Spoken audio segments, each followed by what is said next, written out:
Okay, so underneath the topic of well, duh, I have a bit of an update with my AeroScout. It's been super windy lately, so I didn't want to go out and try flying it. And then I got the harebrained idea of, I wonder if I could just toss it into the breeze and treat it like a glider.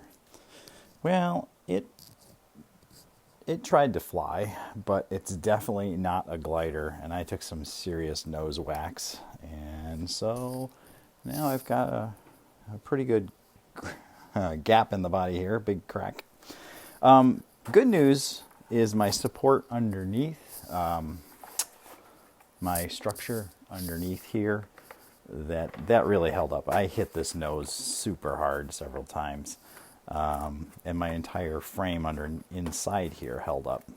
And you can see the whole thing's wiggling together. But yeah, kids, don't try to fly this thing like a glider in the wind.